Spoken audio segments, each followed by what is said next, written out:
Hello दोस्तों, video start करने से पहले मैं आप लोगों को बता दूं, अगर आपने अभी तक इस यूट्यूब चैनल को सब्सक्राइब नहीं किया है तो चैनल को सब्सक्राइब कर लेना और वीडियो को हाइप नहीं दिया है तो वीडियो को जल्दी से हाइप दे दो। और बिना देरी के साथ करते हैं वीडियो की स्टार्टिंग। पिछले पार्ट में वीर अर्ल के ऊपर अटैक करने के लिए अपने तीर कमान बाहर निकाल लेता है और उनके ऊपर तीर चलाने लगता है।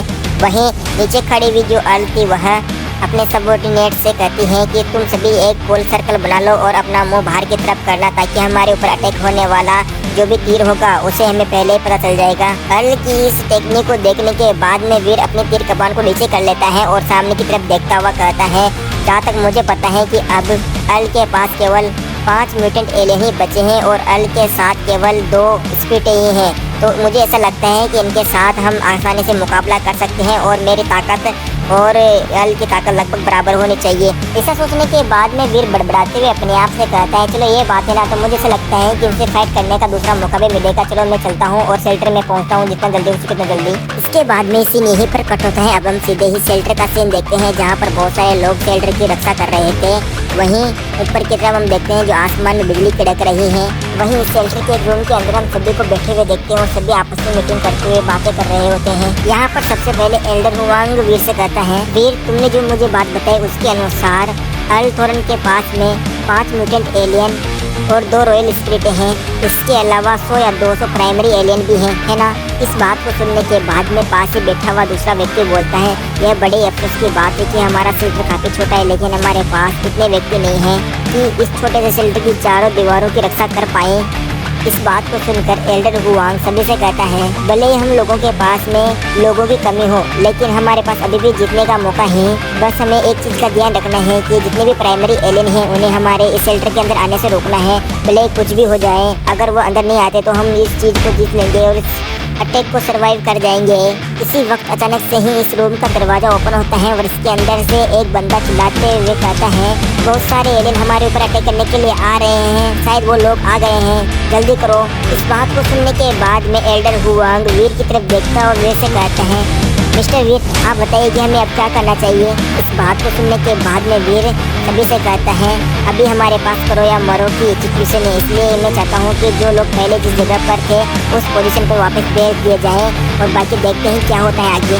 वीर की बात को सुनने के बाद में शेल्टर के अंदर के जो कुछ लोग थे वह शेल्टर के ऊपर आ जाते हैं और दीवार से अटैक करने वाले लोगों को देखते रहते हैं। तभी इनके बीच में से एक आवाज़ गूंजती है जो अर्ल की होती है और अर्ल कहती है, मैं थोरन शेल्टर की अर्ल थोरन हूँ, आज से यह शेल्टर मेरा है और इस शेल्टर के अंदर रहने वाले जितने भी लोग हैं, अगर वो मेरी निष्ठा की प्रतिज्ञा ले लेते हैं तो वो सभी के सभी बच जाएंगे और जो नहीं लेते हैं वो सभी के सभी आज इस जगह पर मर जाएंगे। अर्ल थोरन की बात को सुनने के बाद में शेल्टर पर खड़ा हुआ एक आदमी जोर से चिल्लाता हुआ अर्ल से कहता है, मैं इस शेल्टर का एक छोटा सा सिपाही हूँ, अगर तुम मेरे प्रति निष्ठा की प्रतिज्ञा ले लेते हो तो मैं तुम्हें अपना सेवक बना लूँगा और तुम्हें सेवा देने का मौका भी दूंगा। इस बात को सुनने के बाद में अर्ल बहुत तेज गुस्से में आ जाती है और अपने दांत पीस लेती हैं और बोलती है, तुम इस मुसीबत को मोल ले रहे हो, अब तुम इस मुसीबत को झेलो, अटैक करो इन सबके ऊपर। और अर्ल की बात को सुनने के बाद में अर्ल और उसके पीछे जितने भी सेना थी वो सभी के सभी शेल्टर के ऊपर अटैक कर देती है।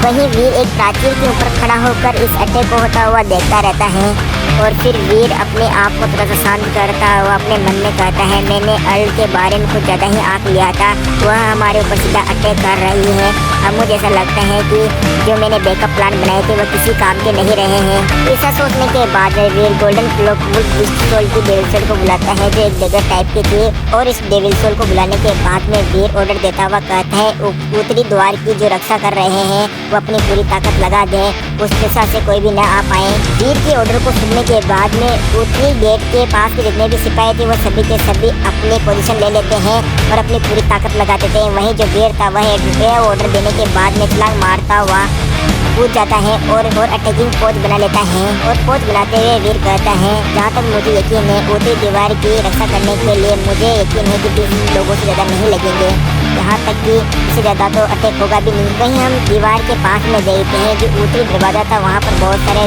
एलियन जो थे वह अटैक करने के लिए आ जाते हैं और आग और मुक्के से अटैक करते हैं। वहीं जो एक एलियन था वह दीवार को तोड़ देता है और तोड़ते हुए कहता है, तुम नीच लोगों, तुम्हारी हिम्मत कैसे हो गई हमारा रास्ता रोकने की, हम तुम्हें बर्बाद कर देंगे और मार देंगे।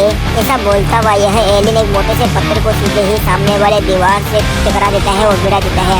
लेकिन यहाँ पर ये जो दीवार थी यह बिल्कुल भी नहीं हिलती है और कुछ दरारों के साथ में रुक जाती है। तभी अचानक से ऊपर से एक आदमी जो था वह अपने भाले से एक एलियन को, ऊपर की चढ़ने वाले एलियन को वहीं पर किल कर देता है और वहीं पर मार देता है।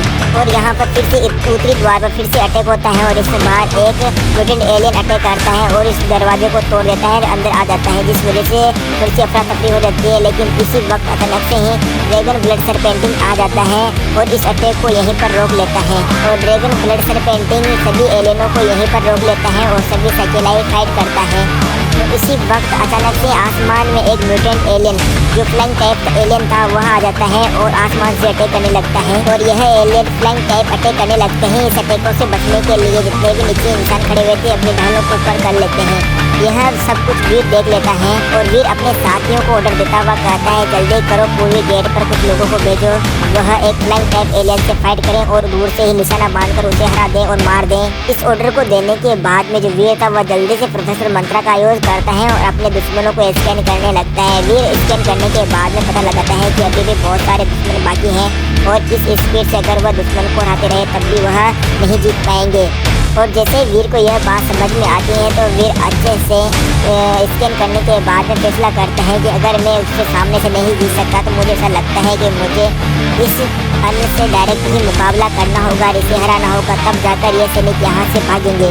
यह सोचने के बाद में वीर अच्छे से अल को स्कैन करने लगता है। वहीं जो अल थी वह सामने की तरफ देखती हुई कहती है, क्या इन लोगों का हार न मानने कारण वह कमांडर हो सकता है जो इन्हें ऑर्डर दे रहा है और कमांड कर रहा है।